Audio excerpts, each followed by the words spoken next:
મિત્રો આજે આપણે જાણીશું ધોરણ 10 વિષય ગુજરાતી અને કાવ્ય નંબર છે 17 દિવસો જુદાઈના જાય છે અને જેના ગઝલકાર છે ગની દહેવાલા। સૌપ્રથમ તો કવિ પરિચય મેળવી લઈએ, જેમનું પૂરું નામ છે અબ્દુલ ગની અબ્દુલ કરીમ દહેવાલા અને તેઓ ગની દહેવાલા તખલ્લુસથી જ જાણીતા છે।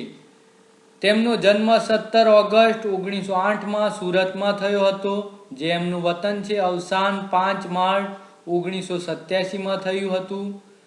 એમના ગીત, ગઝલ અને મુક્તકના સંગ્રહોમાં છે ગાતા ઝરણા 1953 બહાર પડે છે, મહેક 1961 બહાર પડે છે, મધુરપ 1971 બહાર પડે છે, ગનીમત 1971 અને છેલ્લે નિરાંત જે 1981 એમનો સંગ્રહ બહાર પડે છે।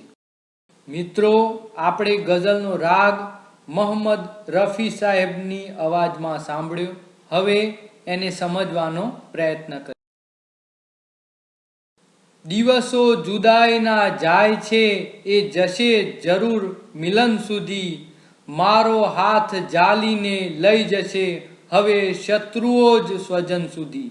એટલે જુદાઈના દિવસો એક એક કરીને ચાલ્યા જાય છે અને જરૂર એક દિવસ અમારું મિલન થઈને જ રહેશે, અને કંઈ ના થાય તો છેલ્લે અમારા શત્રુઓ જે છે એ જ અમને અમારા સ્વજન સુધી, અમારા સ્નેહી સ્વજન સુધી અમને હાથ જાલીનો આપણે પૂછીએ છીએ। નંબર 1, આ ગઝલના કવિ કોણ છે? એ મરીદ સાહેબ, બી ગની દહેવાલા। આ બંનેમાંથી સાચો જવાબ પસંદ કરીને ટૂંકમાં તમારે કોમેન્ટ બોક્સમાં નંબર 1 એ અથવા તો બી લખીને જણાવવાનું છે। નંબર 2, સ્વજન સુધી કોણ લઈ જશે? એ મિત્રો, બી શત્રુઓ। આનો જવાબ તમારે આપવાનો છે, અને જો ચેનલને સબસ્ક્રાઇબ ના કરી હોય તો સબસ્ક્રાઇબ કરવા વિનંતી છે। મિત્રો, હવે આપણે પંક્તિને સમજવાનો પ્રયત્ન। ન ધરા સુધી ન ગગન સુધી, નહીં ઉન્નતિ ન પતન સુધી, અહીં આ પડે તો જવું હતું ફક્ત એકમેકના મન સુધી। એટલે કે આપણે ધરા એટલે કે જમીન સુધી આપણે જવાની જરૂર નથી, ન ગગન સુધી આપણે જવું હતું, આકાશ સુધી જવાની જરૂર ન હતી, નહીં ઉન્નતિ ન પતન સુધી એટલે કે નહીં ઊંચાઈ ઉપર જવું આપણે કે નહીં નીચે જવું। અહીં તો આપણે ફક્ત આપણે એટલું જ કરવાની જરૂર હતી કે આપણે એકબીજાના મન સુધી જો પહોંચી ગયા હોત તો આપણું દરેક કામ થઈ જોત। આમ વ્યક્તિના દિલને સમજવું બહુ જરૂરી છે, અને એકબીજાના દિલની વાત એકબીજા જો સમજી જાય તો ગગન અને ધરા સુધી જવાની જરૂર નથી।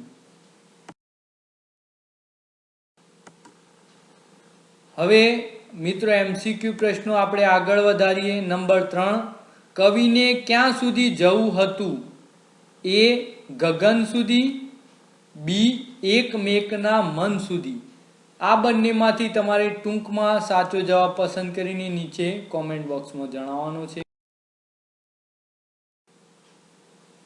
તમે રાંકના છો રતન સમા, ન મળો હે અશ્રુઓ ધૂળમાં, જો અરજ કબૂલ હોય આટલી તો હૃદયથી જાઓ નયન સુધી।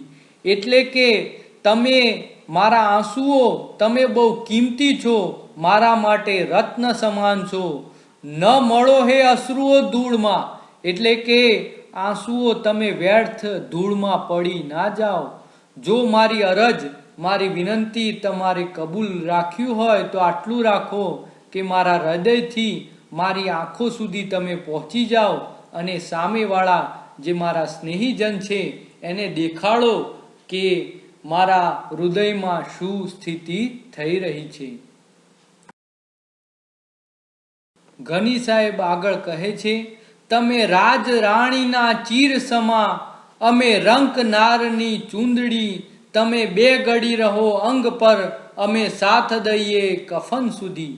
એટલે કે રાજરાણી હોય એને પહેરવા માટે કેટલી સાડીઓ, કેટલા કપડાં હોય, અને એક ઘડી બે ઘડી એના અંગ ઉપર રહે અને ઉતરી જાય, અને ફરી કોઈ દિવસ રાજરાણી ફરીથી જૂની ચૂંદડી ધરતી નથી. અને રંક નારની ચૂંદડીને પોતાની સાથે સરખાવે છે કે અમે તો રંક એટલે કે ગરીબ નારીના ચૂંદડી સમાન છીએ, કે અમે તો કફન સુધી સાથે આવીએ છીએ. એટલે કે ગરીબને તો એક જ કપડું હોય અને વર્ષો વર્ષ એને પહેરવું પડે. આવી રીતે અમે વર્ષો વર્ષ, ભલે અમે રંક રહ્યા, ભલે અમે ગરીબ રહ્યા, પણ વર્ષો સુધી તમને સાથ આપીશું, આવો વિશ્વાસ તમે રાખો. અમે રાજરાણીના ચીર નથી કે ઘડી બે ઘડી રહીએ. જો હૃદયની આગ વધી ગની તો ખુદ ઈશ્વરે જ કૃપા કરી. કોઈ શ્વાસ બંધ કરી ગયું કે પવન ન જાય અગન સુધી. એટલે કે અમારા હૃદયમાં લાગેલી અગ્નિ જે તડફ હતી અને અમારું જે વિરહ હતો એના ઉપર ઈશ્વરે જાતે જ કૃપા કરી દીધી.